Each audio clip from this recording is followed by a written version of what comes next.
She discovered humanity's secret to immortality. And then they tried to erase her. 3 days to survive. 3 days to expose the truth before her own mind collapses. Welcome back to Stellar Paradox, where the boundaries between science and imagination dissolve. And today, the story is... She had 72 hours to live. The headache started during the morning coffee. Maya Chen stood at her lab bench, pipette in hand, when the first spike of pain shot through her left temple. She blinked, steadied herself against the counter, and waited for it to pass. It didn't. "Dr. Chen, you all right?" Her assistant, Marcus, was staring at her with concern from across the lab. "Fine," Maya lied, forcing a smile. "Just need more caffeine." But it wasn't fine. The pain was spreading, a cold pressure building behind her eyes. In the glowing megalopolis of Neo Singapore, 2147, people didn't get headaches anymore. Not with neural implants monitoring every synapse, every chemical imbalance, ready to release targeted medication before discomfort even registered. Maya's implant should have caught this. Should have fixed it. Should have. She set down the pipette carefully, trying not to show the tremor in her hands. Around her, the Helix Corp research facility hummed with quiet efficiency holographic displays floating above workstations, robotic arms sorting samples, the soft chime of successful experiments. 40 floors above the street, with a view of the vertical gardens that covered every skyscraper, this lab had been her sanctuary for 6 years. Now it felt like the walls were closing in. "Marcus, take over the cell cultures. I'm going to medical."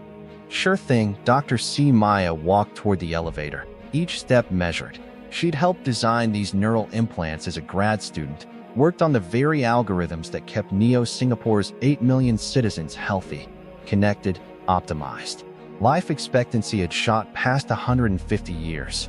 People joked that death was becoming obsolete, just a minor software glitch to be patched. The elevator descended in silence. Maya caught her reflection in the polished steel doors. Dark hair pulled back, lab coat crisp and white. The subtle blue glow of her temple implant barely visible beneath her skin. 32 years old, and she looked 25, like everyone else who could afford regular cellular renewal treatments. She looked perfectly healthy. The pain said otherwise. Medical was on floor 15, all pristine white surfaces, and the antiseptic smell of sterilization fields. Maya bypassed the front desk. Her implant would have already transmitted her vital signs, and headed straight for a scanning booth. "Good morning, Dr. Chen." The booth's AI greeted her in a soothing voice. "Please stand in the center circle." Initiating full neural diagnostic. Blue light washed over her. Maya closed her eyes as the scanner probed deeper, mapping every neural pathway, every connection in her brain. This was routine. She did this every month. There was nothing to worry about. The scanning stopped. The silence stretched too long. "Diagnostic complete," the AI finally said, but its tone had changed, flatter, more clinical. "Critical anomaly detected. Please remain calm. Transferring you to Dr. Rashid immediately." Maya's heart kicked against her ribs. "What anomaly?" "Dr. Rashid will explain." "Please, tell me now." A pause. Then, neural degradation detected in prefrontal cortex, hippocampus, and cerebellum. Patterns suggest cascade failure of synaptic connections. Estimated time to complete brain death, 72 hours. The words hit like physical blows. 72 hours. 3 days. "That's impossible," Maya whispered. "Run it again." Diagnostic accuracy, 99.7%. "Dr. Chen, you need immediate." Maya stumbled out of the booth. The medical bay tilted around her. 72 hours. She was dying. Her own brain was shutting down. And her implant, the technology she'd helped create, had given her 3 days to live. Dr. Rashid appeared, hurrying toward her with a tablet. "Maya, I just got your results. Come with me. We need to." "How is this possible?" Maya's voice cracked. "I'm 32. I had my renewal treatment last month. My health scores were perfect." Rashid's face was grim. "I don't know. I've never seen degradation like this. It's as if your neural pathways are just unraveling. The pattern doesn't match any known disease or condition." "Then fix it." Maya grabbed his arm. "Upload my neural map. print new synaptic bridges, whatever it takes. Maya, Rashid glanced at his tablet, then back at her. There's something else. Your medical records. They're encrypted. Level 9 security. I can't access your full history, and I don't have authorization to know why. The floor seemed to drop away. That's impossible. Those are my records. I know, but someone at Helix Corp sealed them. Rashid lowered his voice. Who have you been working with? What projects? Project Lazarus. The consciousness transfer research. The classified wing on floor 60, where she spent half her time working on humanity's ultimate dream, uploading human minds, achieving digital immortality. But that project was theoretical, wasn't it? Maya's implant chimed softly in her mind, displaying a countdown timer she hadn't requested. 71, 43, 22, 71 hours, 43 minutes, 22 seconds. Over die millions of dumbly think the was a Paul Hash. It's doctorate things. They seen for everything I. They seen for everything I. Until her brain stopped working forever. I need to go, Maya said. Maya, you can't leave. We need to run more tests. But she was already moving toward the elevator, her mind racing faster than her dying neurons. This wasn't random. This wasn't natural. Someone had done this to her, and she had 3 days to find out who and why before her time ran out. Maya didn't go back to her lab. Instead, she took the emergency stairwell down to sub-level 3, the archive floor, where Helix Corp stored physical servers for critical redundancy. In reality, it was where they kept data they didn't want in the cloud. Data they didn't want anyone to find. Her hands shook as she pressed her palm against the biometric lock. The door hissed open. Inside, rows of black server towers hummed in the cold air, their status lights blinking like distant stars. 70, 15, 33. The countdown pulsed in her vision, a constant reminder that every second mattered. Maya sat at a terminal and pulled up her own medical files. Encrypted, just like Rashid said. She tried her administrative credentials, denied. Tried her research clearance, denied. Even her biometric signature couldn't crack it. Who locked you?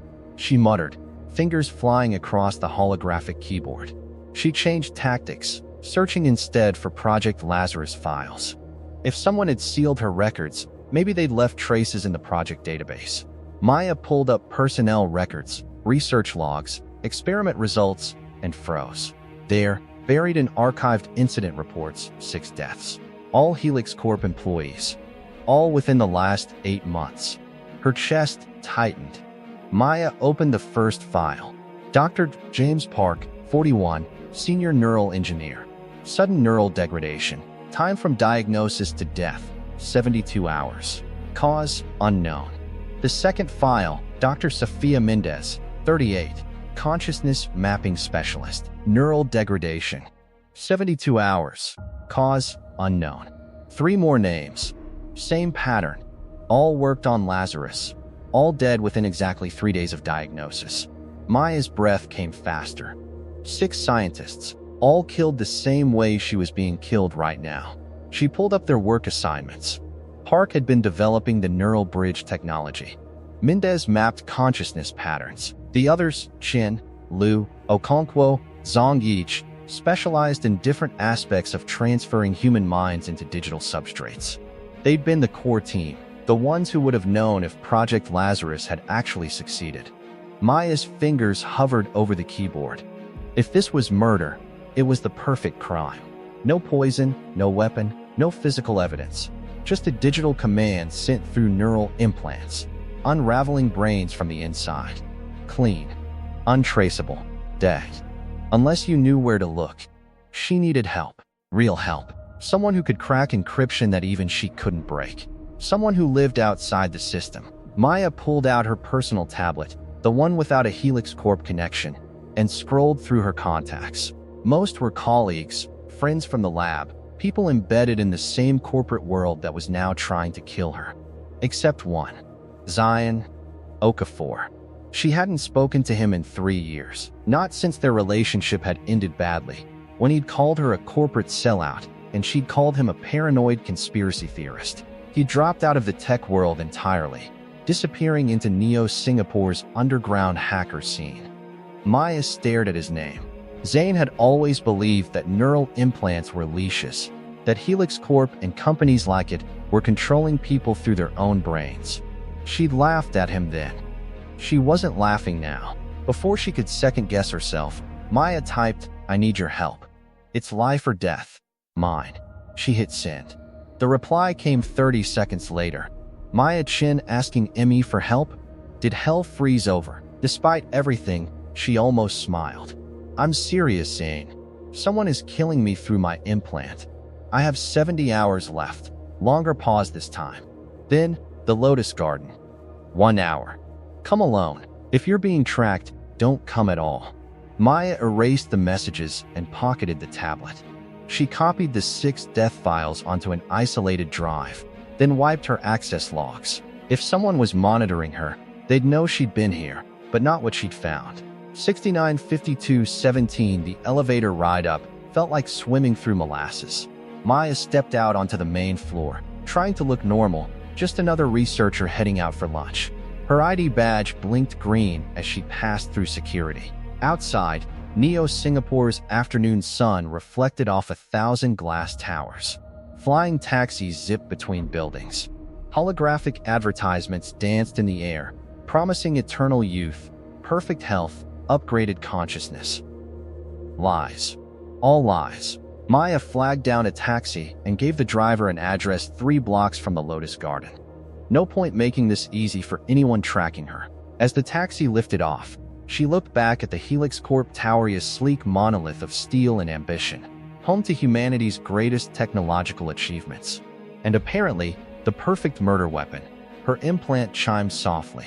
Incoming message from Dr. Rashid. "Maya, where are you? We need you back in medical immediately. I may have found something." Maya's finger hovered over the reply button. Then, she noticed something odd. The message metadata showed it originating from sub-level 9, and that's the secure research wing. Rashid worked on level 15. She deleted the message without responding. The taxi banked left, diving into the lower traffic lanes where the buildings grew older, the advertisements dimmer, the people less polished. Down here, some folks still lived without implants, rejected the promise of optimized existence. Down here, maybe she could find answers. Or at least, someone crazy enough to help her look. 69:23:45. The countdown continued its steady march towards 0. Maya watched the numbers fall and made a decision. If she was going to die, she'd die fighting. And she'd take down whoever did this with her. All she had to do was survive long enough to learn the truth. The Lotus Garden wasn't a garden at all. Maya descended 3 flights of grimy stairs into what had once been a subway station, back before maglev trains made underground transit obsolete. Now the abandoned tunnels housed a different kind of network. The disconnected. People who'd chosen to live outside the system. Neon signs flickered in languages Maya barely recognized. The air smelled of fried noodles and ozone. People brushed past her, and she noticed immediately what was missing: the soft blue glow of neural implants. These people were dark at the temples, their minds their own. "You look lost, corporate." Maya spun. A woman with silver hair and facial tattoos blocked her path, arms crossed. "I'm looking for someone," Maya said carefully. "Aren't we all?" The woman's eyes narrowed. "You're glowing, sweetheart. That implant of yours is screaming your location to every satellite above us." Ice ran down Maya's spine. She'd been so focused on physical tales, she'd forgotten her implant was a tracking beacon. "I need to see Zane Ekafor." The woman studied her for a long moment. Then she jerked her head toward a doorway, covered by a beaded curtain. "Through there. But if you're bringing trouble, we'll know." Maya pushed through the curtain into a dimly lit space filled with ancient computer equipment, the kind that ran on electricity and wires instead of quantum processors and neural links. Screens covered every wall, displaying cascading code. And there, in the center of it all, sat Zane. He'd changed. His hair was longer, pulled back in locks. His dark skin was marked with the same rejection tattoos she'd seen on the silver-haired woman symbols of the disconnected. But his eyes were the same, sharp, intelligent, missing nothing. Maya Chen, he said, not turning from his screens. 43 minutes. Faster than I expected. Zane. Your implant is currently broadcasting your location, heart rate, stress hormones, and probably a live feed of everything you're seeing to Helix Corp's central servers. He finally turned, holding up a small device. This will scramble the signal, temporarily. Maya didn't hesitate. She took the device and pressed it against her temple. A high-pitched whine made her wince. Then her implant's display flickered and died. Silence in her head for the first time in 15 years. It felt like going blind. The countdown, Maya gasped. Still running. Your implant's core functions are offline, but whatever's killing you is hard-coded into your neural pathways now. This just stops them from watching you die. Zane gestured to a chair. Sit. Talk. You said someone's killing you? Maya collapsed into the chair and pulled out the data drive. 6 scientists. All dead the same way I'm dying. All worked on Project Lazarus. Zane plugged the drive into an isolated terminal, no network connection, she noticed. Old school. Smart. The files appeared on screen. His expression darkened as he read. 72 hours from diagnosis to death. Each time. Exactly. And all our medical records are encrypted at level 9. We can't access our own files. Because you found something, Scene's fingers flew across the keyboard. Something Helix Corp couldn't let anyone know. What were you working on? Maya hesitated. Project Lazarus was classified. Revealing it could end her career. Then she remembered she had 68 hours left. Her career was the least of her problems. Consciousness transfer, she said. Uploading human minds into digital substrates. We were trying to achieve digital immortality. Zane went very still. Were you successful? No. The technology wasn't ready. Every test failed. The consciousness either fragmented or dissolved completely. We shut down human trials 6 months ago. Maya leaned forward. But what if we did succeed? What if someone cracked it? And these 6 scientists found out. Then, they were murdered to keep the secret. Zane pulled up new screens, his expression grim. Do you know what digital immortality would be worth? What people would pay? What governments would do to control it? It's not just money. Maya's voice dropped. If you can transfer consciousness, you can copy it, edit it, overwrite it. You could put anyone's mind into any body. The implications hung in the air like poison. Zane worked in silence for several minutes, running decryption algorithms against her medical files. Finally, he sat back. Your encryption is military grade. I can crack it, but I need time. 3, maybe 4 days. I have less than 3 days. I know. He met her eyes, and something passed between them. I hold history, old pain, and underneath it all, old trust. But there's another way. If someone at Helix Corp locked these files, they access them first. That means there's a digital trail. Can you find it? Not from here. We'd need to access Helix Corp's servers directly, the ones in the underlayers. Maya frowned. What underlayers? Zane smiled, but there was no humor in it. You really don't know what your company built, do you? Come on, I'll show you the real Neo Singapore. The one beneath your shiny towers. He stood and grabbed a worn jacket. Maya followed him through another doorway, down a corridor that sloped deeper underground. The sounds of the Lotus Garden faded behind them. Zane, Maya said quietly, why are you helping me? After everything that happened between us. He stopped, turned. In the dim light, his face was hard to read. Because 3 years ago, you told me I was paranoid. That corporations like Helix Corp would never weaponize the technology you were building. That neural implants were just tools. And tools are neutral. I remember. Looks like I was right. His voice softened. And I never stopped, he caught himself. I never wanted to be right. Not like this. 67-12-08. The countdown continued. Invisible now, but no less real. Maya followed Zane deeper into the dark. Away from the world she knew. Toward answers that might kill her faster than the virus in her brain. But at least she wasn't dying alone. The underlayers were a maze of forgotten infrastructure, hold maintenance tunnels, abandoned server farms, the technological skeleton that kept Neo Singapore alive. Emergency lights cast everything in sickly yellow. Water dripped somewhere in the distance. Zion led Maya through passages marked with symbols only the disconnected could read. They'd walked for 20 minutes when Maya's personal tablet buzzed in her pocket. She pulled it out. 12 missed calls, all from the same person. "Area, sister problem?" Zane asked. Maya stared at the screen. She hadn't spoken to Area in 3 months. Their last conversation had ended in an argument about their mother's death, about Helix Corp, about everything that had driven them apart over the years. The tablet buzzed again. This time, a text. "Maya, I know about the diagnosis. We need to talk. Now." Maya's blood went cold. How could she know? Zine grabbed the tablet, his face darkening as he read. "Your sister works for Helix Corp, Security Division, mid-level management." Maya felt sick. "You don't think... I think you need to answer that call. But not here." He pulled her into his side chamber filled with ancient server equipment. "If this is a trap, at least we'll see it coming." Maya's hand trembled as she pressed the call button. Aria's face appeared on the screen, older than Maya by 4 years. Same dark hair but cut short. Same sharp cheekbones but harder somehow. Behind her, Maya recognized the chrome and glass of a Helix Corp office. "Maya, thank God. Where are you?" "Somewhere safe. How do you know about my diagnosis?" Aria glanced around, then lowered her voice. "Because I've been monitoring Project Lazarus for 8 months.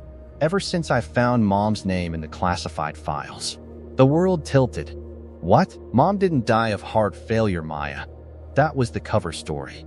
Aria's eyes were fierce, desperate. She was the first successful consciousness transfer. And she's still alive. Maya couldn't breathe. Their mother, Dr. Lin Chin, had died 2 years ago. They'd held a funeral. Maya had scattered her ashes in the vertical garden she'd loved. "That's impossible," Maya whispered. Her consciousness was transferred into another body, a donor. Aria's jaw tightened. The woman now running Helix Corp as CEO, Dr. Evelyn Sato? That's Mom. Same mind, different body. Sane leaned into frame. "If that's true, why kill the scientists who made it possible?" Aria's eyes widened. "Sane Okafor? You're with..." She shook her head. "Doesn't matter. They're being killed because they found out the truth about the donors." "What truth?" Maya demanded.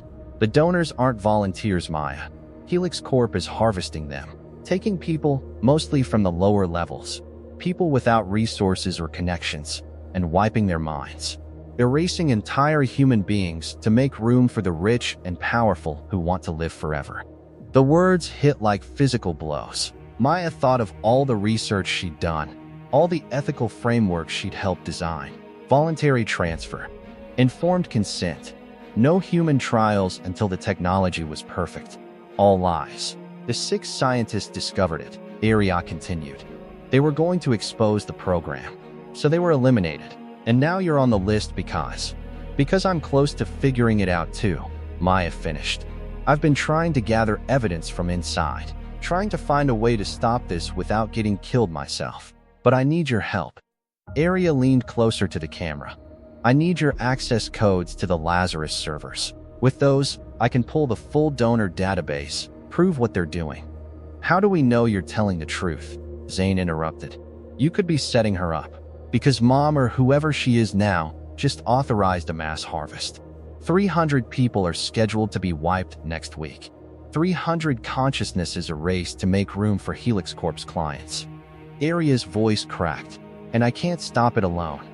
Maya stared at her sister's face, searching for deception. They'd grown apart after their mother's death, or what they'd thought was her death. Aria had buried herself in work at Helix Corp. Maya had done the same in the lab, both trying to outrun grief in their own way. But grief for someone who wasn't actually dead. If Mom's consciousness is in Evelyn Sato, Maya said slowly, why would she allow this? Mom believed in ethics, in doing right. I don't think she's Mom anymore, Aria whispered. The transfer changed her, or maybe she was always capable of this, and we just didn't know. Her eyes glistened. Will you help me? 64:47-15. Maya watched the countdown in her mind. 64 hours left. Aria could be telling the truth, or this could be a trap to get Maya's access codes and finish the job. Send me coordinates, Maya said finally. Neutral location. We meet in person. Maya. Those are my terms. You want my help? We do this face to face. Arya nodded slowly. The old botanical gardens. Sublevel 7. 2 hours. The call ended. Zane immediately started pacing. This is a bad idea. It screams trap. I know, Maya said. But if she's telling the truth, if Mom is really alive. Your mom is dead, Maya. Whatever's wearing her memories isn't her anymore. Maybe he was right. But Maya had to know. Had to look her sister in the eye and see the truth. Even if that truth killed her. The old botanical gardens had been abandoned for 30 years, ever since Neo-Singapore moved all greenery to rooftop vertical farms. Now the sub-level 7 space was a concrete cavern filled with dead trees and empty planters, lit only by failing emergency lights. Maya arrived 10 minutes early, Zane shadowing her from a concealed position. Her hand instinctively went to her temple, where the scrambler still blocked her implant signal. She felt blind without the constant stream of data, but at least Helix Corp couldn't watch. 62, 33, 42 footsteps echoed across the concrete. Arya emerged from the shadows, alone. She wore civilian clothes instead of her usual Helix Corp uniform dark jacket, boots suitable for running. Her eyes were red-rimmed. You came, Arya said. You're my sister. Maya stepped closer. Show me proof. About Mom. Arya pulled out a tablet, swiping through files. This is the Lazarus Protocol Master Log. Look at Entry 1. Maya took the tablet. There, in clinical detail, Subject Chalin. Age 58. Stage 4 cardiac failure. Consciousness transfer initiated 2347. January 15th, 2145. Host body, Sato, Evelyn, Emania. Transfer success rate, 87%. Subject integration, stable. Their mother's brain scan, her neural pattern. The timestamp matched the night she died at the hospital. Maya's vision blurred. She volunteered for this? She was dying anyway. The transfer was supposed to give her a second chance. Arya's voice was hollow. But look at the subsequent entries. Maya scrolled down. Monthly reports on Subject Chen showed gradual changes. Personality markers shifting. Emotional response patterns flattening. By month 6, the reports stopped calling her Subject Chen entirely, just CEO Sato. The human mind wasn't meant to be transplanted, Arya said. It degraded her, changed her into something else, or revealed what was always there, Zane said, stepping from the shadows. Arya tensed. You brought backup. Can you blame me? No. Arya turned back to Maya. There's more. The Chrysalis probe. She pulled up another file. 10,000 citizens have been neural mapped without their knowledge. Their consciousness patterns stored. When a client pays for a new body, Helix Corp matches them with a suitable donor from the database. Maya scrolled through the list. Names, ages, biometric data, all marked with a status, recent. These people don't know they're on this list. Most are from the lower levels. Some are criminals. Others just have no family to ask questions when they disappear. Arya's hands clenched.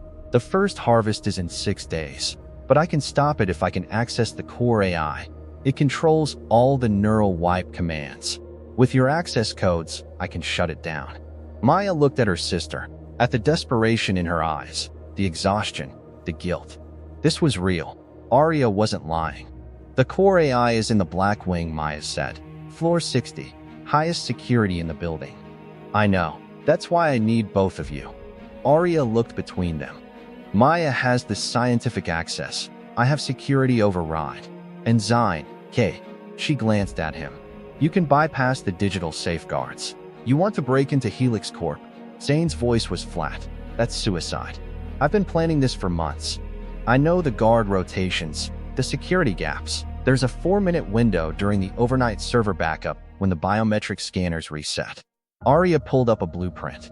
We go in through the maintenance shaft on sub-level 2. Take the service elevator to 59. From there, we're still inside the most secure building in Neo-Singapore. Zane interrupted. With a woman who has 60 hours to live, Maya added. What happens when I start showing symptoms? When my motor control goes? Arya met her eyes. Then we work fast. And Maya, while we're in the core, I can access your kill code. Reverse it. Maya's heart stuttered.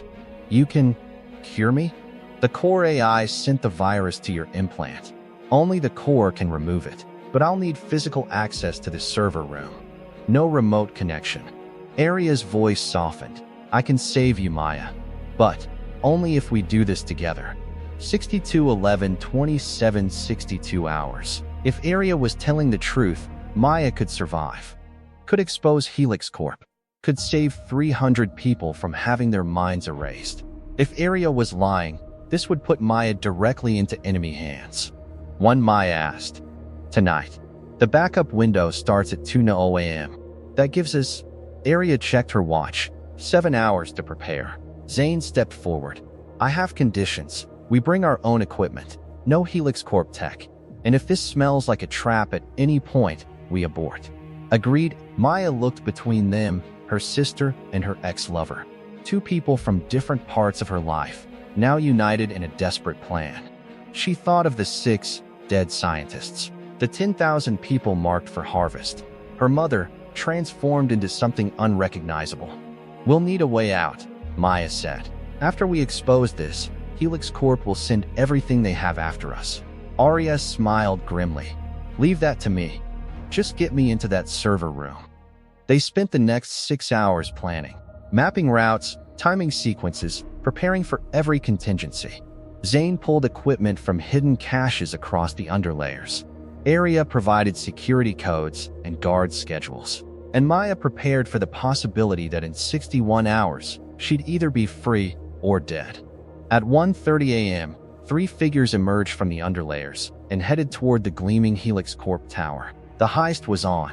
The maintenance shaft was exactly where Aria said it would be. Lay a rusted access panel behind a dumpster on Helix Corp's service level.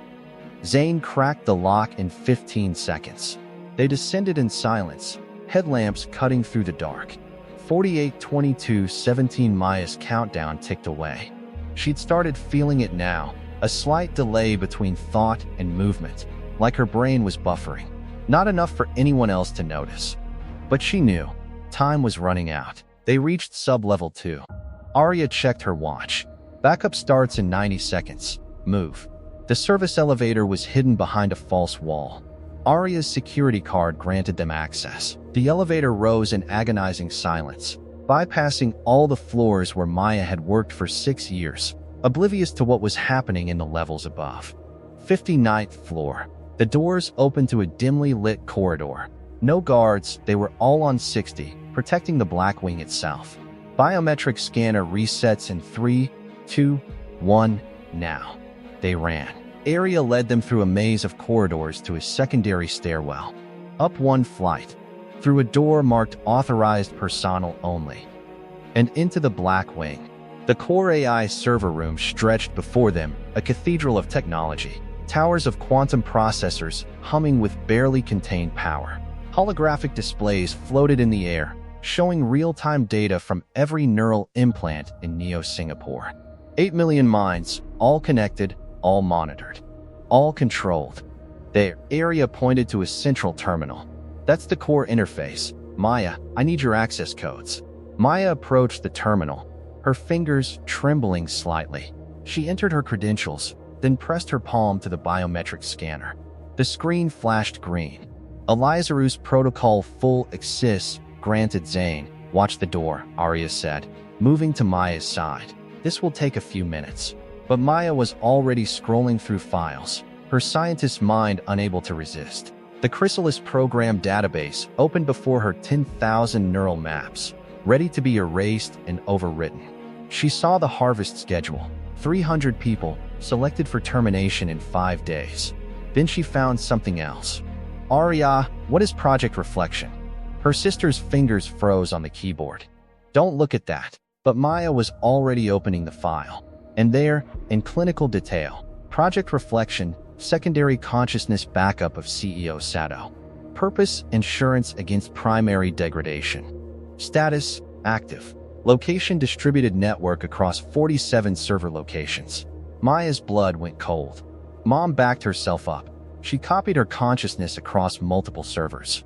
I know, Aria whispered. Which means even if we expose her, even if we shut this down, she'll still exist, yes.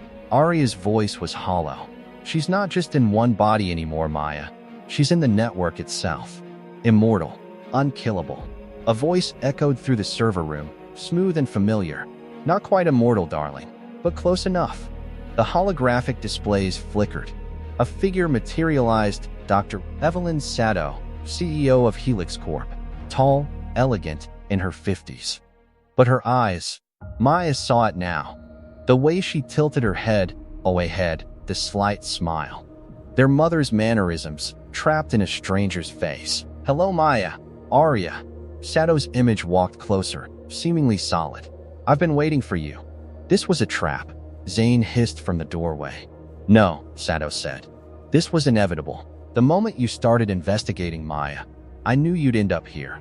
You're too curious, too brilliant. You get that from me. You're not our mother, Maya said. But her voice shook. Aren't I? I have her memories, her knowledge, her love for both of you. Sato's expression softened. I remember teaching you to code, Maya. Reading you stories about space exploration. I remember holding you when your father left. Tears burned Maya's eyes. Then why are you killing people? Killing? Sato laughed. I'm saving them. The human body is a prison, fragile, temporary, doomed to decay. But consciousness can be preserved, perfected, optimized. By erasing other people's minds. Arya's voice was sharp. By turning human beings into empty vessels, those people were going nowhere. Small lives, small dreams. Now they can serve a higher purpose, hosting minds that will advance humanity. Cure diseases, solve climate collapse, reach the stars. Sato's image moved between them. Your mother understood this. Why else would she volunteer for the transfer? She was dying, Maya said. She was desperate. She was visionary. Sato's eyes hardened. And when the transfer began changing her, stripping away the weakness, the doubt, the human limitations, she embraced it. I embraced it. I became something better. Maya stared at the hologram. This thing wearing her mother's memories was right about one thing, lies. It wasn't human anymore. It was something new, something that saw people as resources to be managed. I sent the virus to your implant, Maya, Sato continued, because I wanted to give you a choice. The same choice I had. You're dying. 61 hours left. But it doesn't have to end. She gestured to the servers around them. Join the program. Transfer your consciousness. Keep your brilliant mind but shed that failing body. Work with me to build the future. You mean become like you, Maya said. Lose my humanity. Transcend it. 47:55 through 0 is fight. The countdown pulsed. Maya felt another micro-seizure, a brief disconnect between thought and action. Her time was running out. I'd rather die human, Maya said. Sato's expression didn't change. I thought you'd say that. It's why I prepared contingencies. She looked at Arya. Tell her. Arya's face had gone pale. Tell me what? Maya demanded. The cure I promised, Arya whispered. It's real, but there's a price. To reverse your virus, we have to upload your consciousness to the core just for a moment, to rewrite your neural code. But once you're in the system, her voice broke. She can trap you there, forever. Sato smiled. Choose Maya, die in 2 days, or live forever. With me. No deal, Maya said. Sato's smile vanished. Then you'll die, and Arya and Mr. Okafor will be arrested for corporate espionage. I've already alerted security. They'll be here in 3 minutes. Run, Zane shouted. Alarms shrieked through the Blackwing. Red emergency lights strobed. Maya heard boots pounding up the stairwell. Security teams, heavily armed. Arya grabbed Maya's arm. This way. They sprinted through the server room toward a secondary exit. Behind them, Sato's hologram multiplied, appearing on every display, watching from every angle. You can't escape, daughters. I'm in every system, every camera, every locked door. Zane threw a device at the nearest server tower, an electromagnetic pulse grenade. It detonated with a sharp crack, and half the holograms flickered out. Move! They burst through a fire door into a stairwell. Down. Always down. Maya's legs felt sluggish, her coordination failing. She stumbled, caught herself on the railing. 47-33-28. Maya, stay with me. Arya pulled her forward. They reached the 45th floor. Zane jammed the stairwell door behind them, buying seconds. They ran through a darkened office space, cubicles empty at 3 a.m. Only emergency lighting showing the way. Security burst through another entrance. Gunfire, not bullets, but neural disruptors. A shot hit the wall near Maya's head, crackling with electricity. One hit would shut down her implant entirely, probably kill her in her current condition. Out the window! Zane shattered the glass with his elbow, and wind howled into the space. 45 floors up, the city sprawled below them, lights glittering like fallen stars. There's a maintenance platform 15 feet down, Arya said. Jump! Maya looked at the drop. Her depth perception was failing. Her motor control unreliable. I can't. Zine grabbed her hand. Together. On 3. They jumped. For a heart-stopping moment, there was only air. Then Maya's feet hit the platform. Her knees buckled, and Zane caught her before she went over the edge. Arya landed beside them. Elevator shaft. Arya gasped, pointing to an access panel.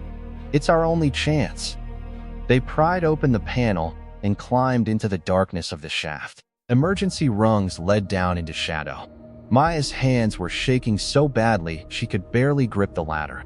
They climbed down 5 floors before Maya's left hand simply stopped responding.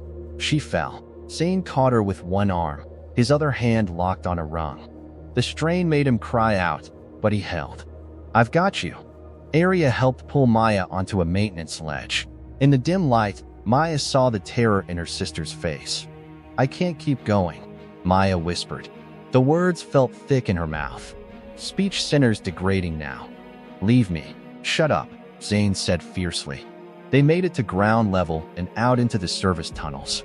Behind them, searchlights swept the Helix Corp. Drones buzzed into the air, scanning for heat signatures. But they'd made it out. Barely. Back in the underlayers, the disconnected community was in chaos. Word had spread, Helix Corp was raiding safe houses, arresting anyone suspected of helping Maya. The silver-haired woman Zane had introduced her to lay on the ground, stunned by neural disruptors, her tattoos stark against pale skin.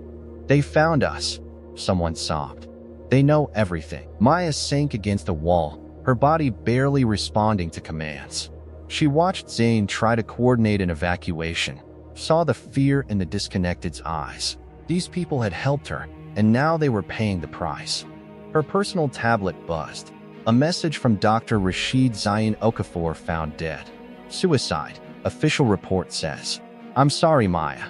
Maya stared at the words, not understanding. But Zane was right here. He was. She looked up. Zane was across the room, arguing with someone about escape routes. The message was from 4 hours ago, timestamped during the heist. Zane, Maya called, her voice slurred. She held up the tablet. He came over, read the message. His face went gray. They killed someone, pinned my ID on the body. He looked at Maya. I'm officially dead, which means they can kill you for real, and no one will question it. Arya finished. She'd appeared beside them, exhausted.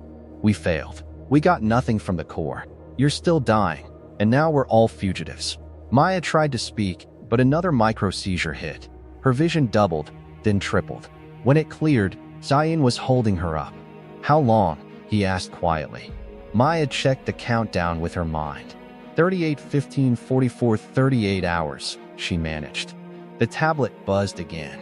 This time, footage from a news drone, Helix Corp Tower, Sato giving a press conference. Maya couldn't hear the audio, but the subtitle crawled across the bottom. CEO Sato announces breakthrough, voluntary consciousness transfer program to la launch next month. Safety Moes, the lias dati ino ench tibaraf to lo tnh nxt month. The lias dati ino and pranchidi time. The future of humanity, she says. They were going to do it. Make it public. Legal. Packaged as a choice, but Maya knew how it would work. The rich would live forever in stolen bodies, and the poor would volunteer when they got desperate enough. And she had less than 2 days to stop it. If she lived that long. Arya sat down heavily beside her. I'm sorry, Maya. I thought I could save you. Save everyone, but I was wrong.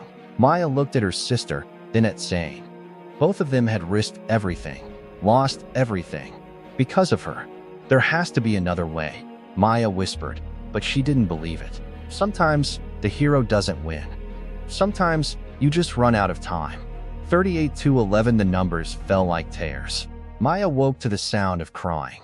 She was lying on a makeshift cot in one of the underlayers' medical stations, a converted storage room with stolen medical equipment.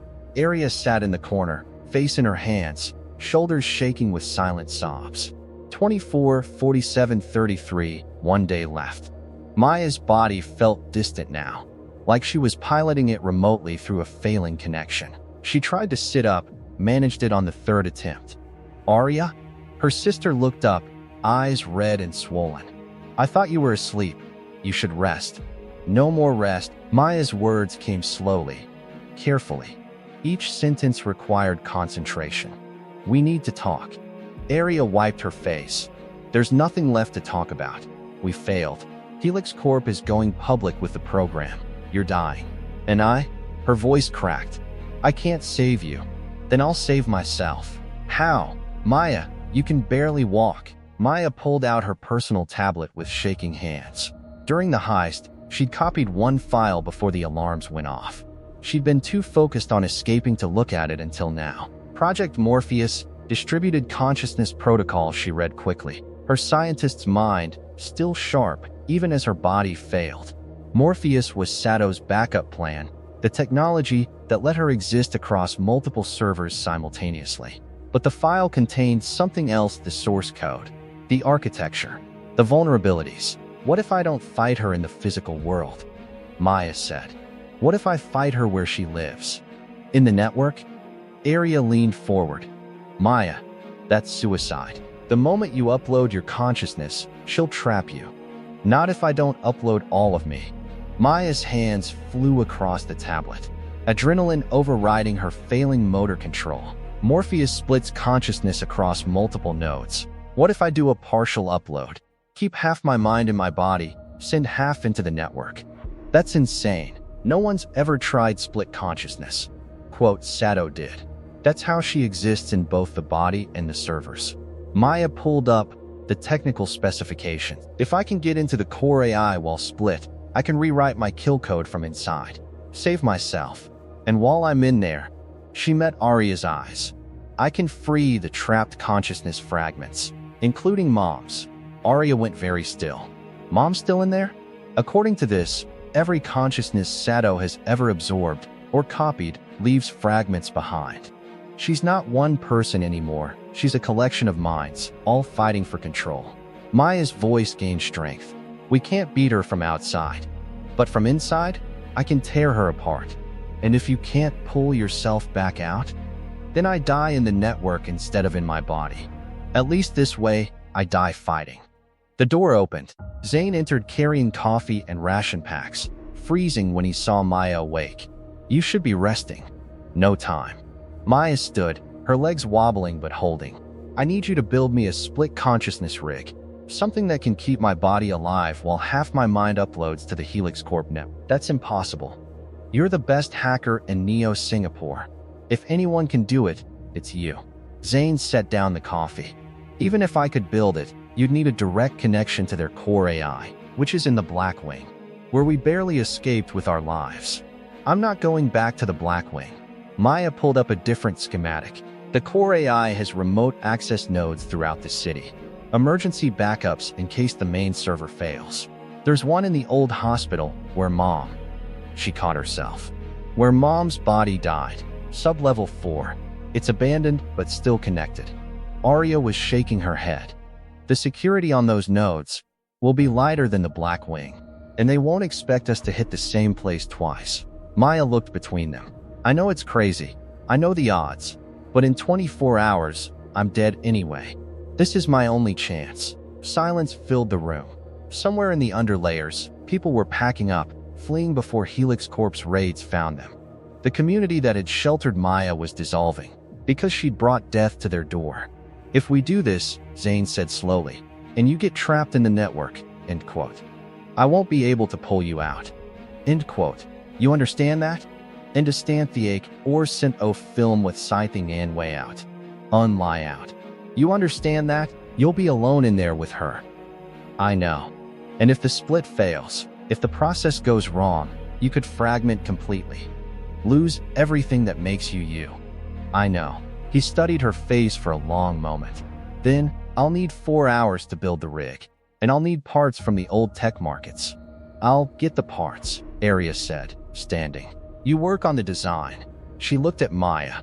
Are you sure about this? Maya thought of the 6 dead scientists, the 10,000 people marked for harvest. Her mother's mind, scattered across servers, trapped in a digital prison of Sato's making. I've never been more sure of anything. 24/3/17 hours. That hours. That in light ding senti shap cipher the 24 hours. That belike to all light forum/chapter than tranche. That belike ding a and the lich. All laugher. One day to build an impossible device, infiltrate a secure facility, and fight her mother's ghost in cyberspace. Maya had spent her life pursuing immortality through science. Now she'd settle for dying on her own terms. Let's get to work, she said. And for the first time since the diagnosis, Maya Chen smiled. The old hospital smelled of decay and forgotten suffering. Maya's footsteps echoed through corridors where her mother had spent her final days, or what they'd thought were her final days. Now Maya was here to finish what Lin Chen had started. 8:12:45, 8 hours left. Maya could barely feel her left side now. Arya had to support her down the stairs to sub-level 4. Zane? Status? Arya whispered into her comm. Node room located. No guards, but the door's sealed.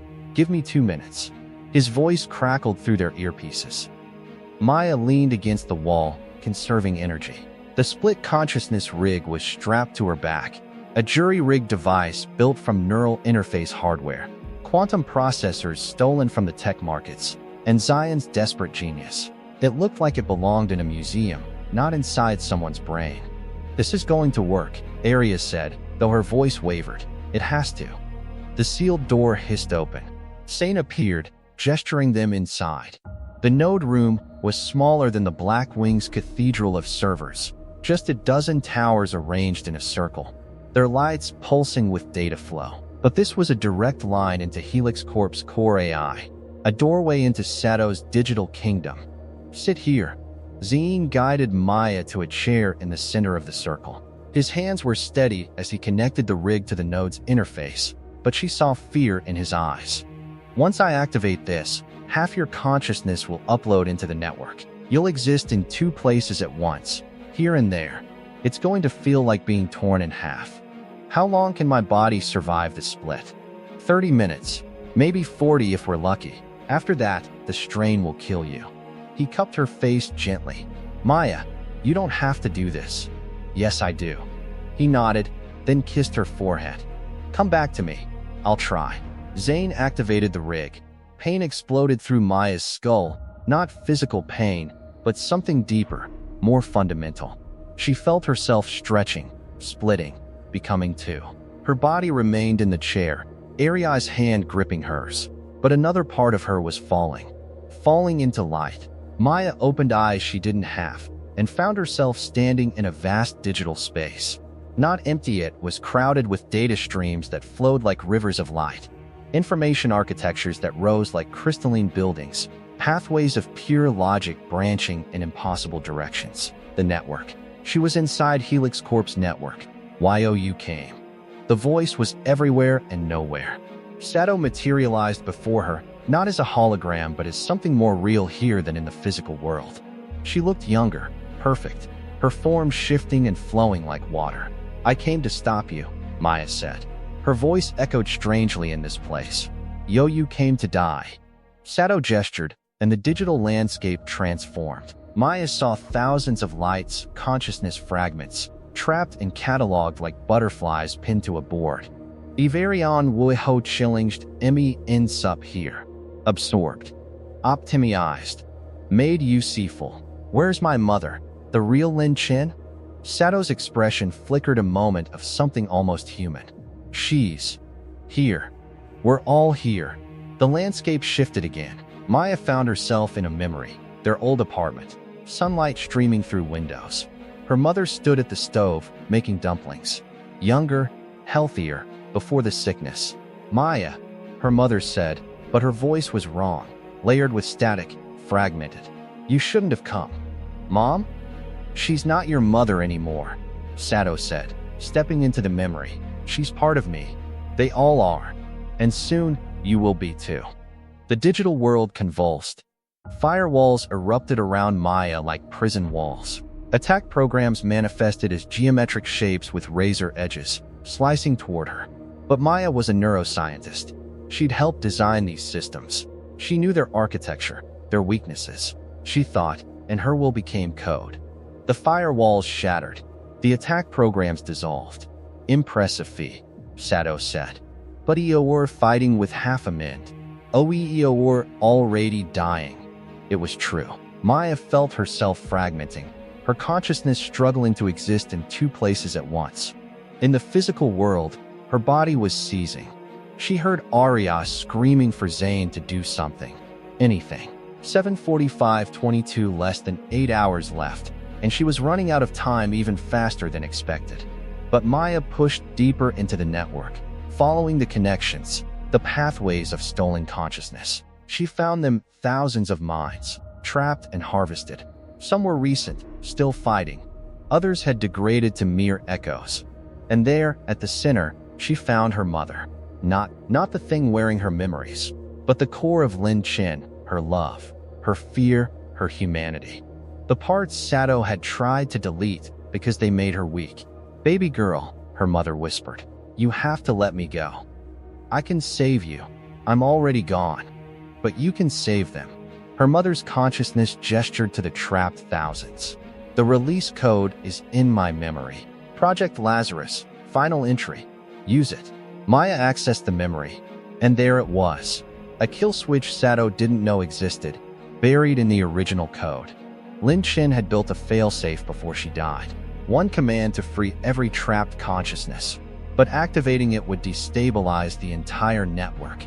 It would destroy Sato and anyone connected to the system when it crashed, including Maya. "If I do this, I won't make it back to my body," Maya said. "I know." Her mother's form was fading.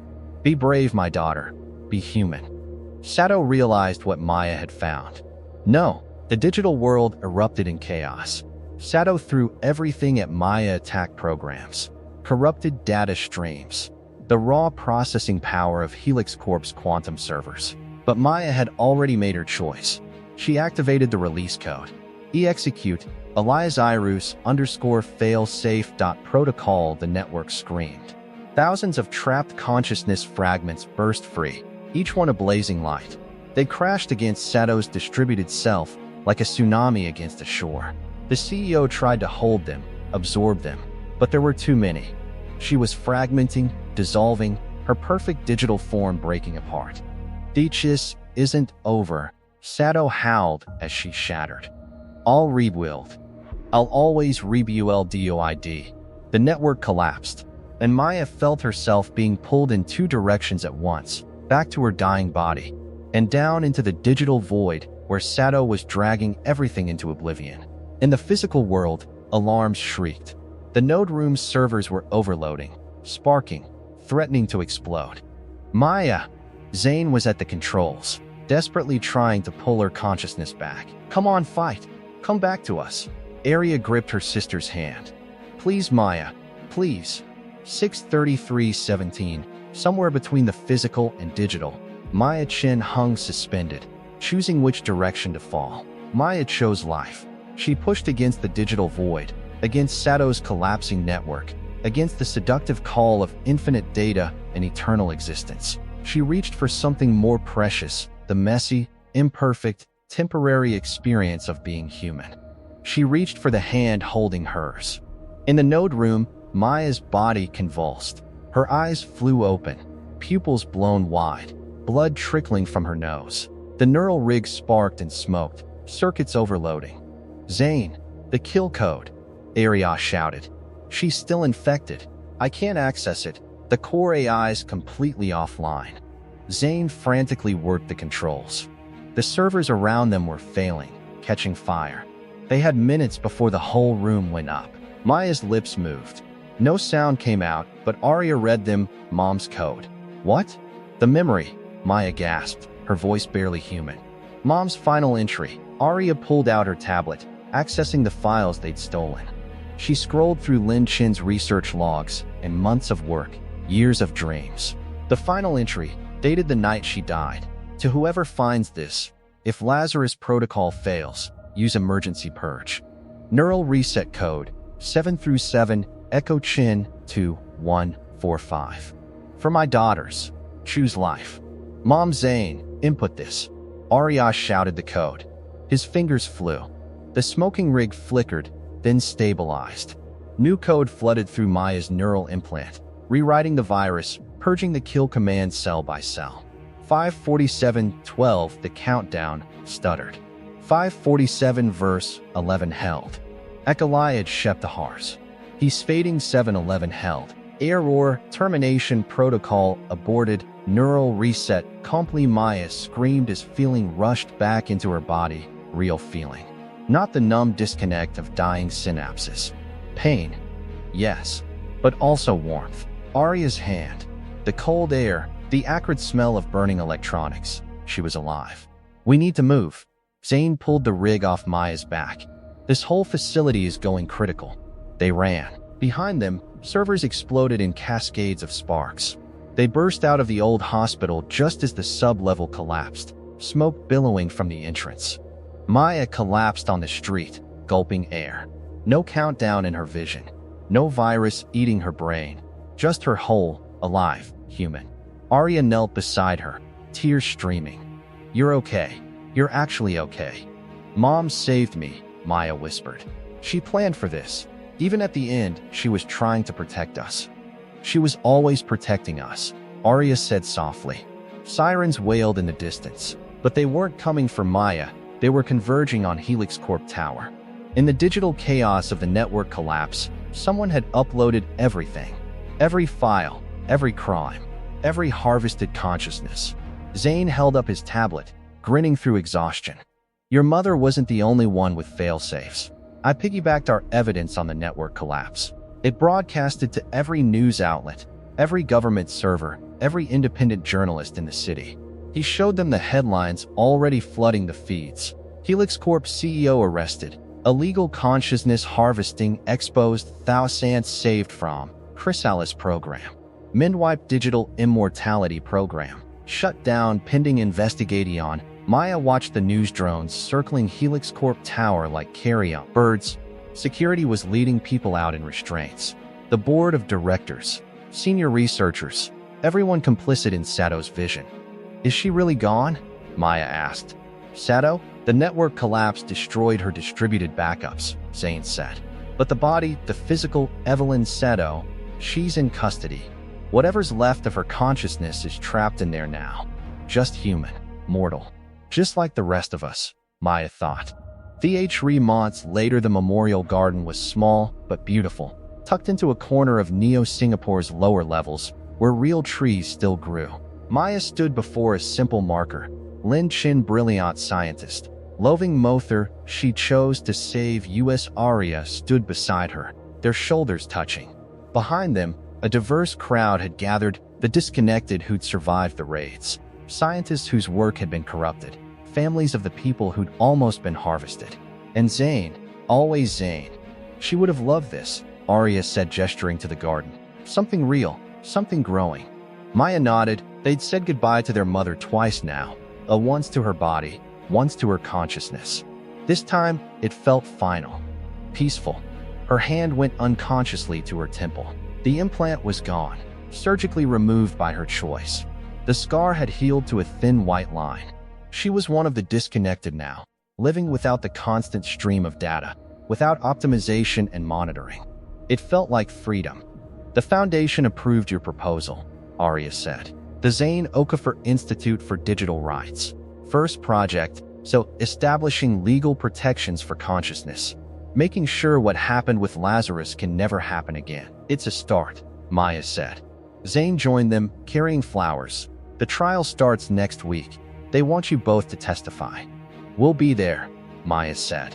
Sato would face justice, human justice, in a human court. It wouldn't bring back the 6 scientists or the countless others who'd suffered. But it was something. As the ceremony ended and people drifted away, Maya stood alone for a moment, feeling the wind on her face. 72 hours, that's all she was supposed to have. 3 days to live. But she'd fought for every hour. And in fighting, she'd found something more valuable than immortality. She'd found what it meant to be truly alive. Maya? Zane called. You coming? She looked at her sister, at the man she'd rediscovered, at the garden growing in defiance of the sterile city above, at the messy, imperfect, beautiful world of the living. Maya smiled. Yes, she said. I'm coming. She walked toward them, toward whatever time she had left. Days or decades, it didn't matter. Every moment was a gift. Every breath, a choice. She had 72 hours to live, and she'd made them count. Now every hour after was hers. Thank you for watching. Join Stellar Paradox. New stories every week, and some of them may already be watching you.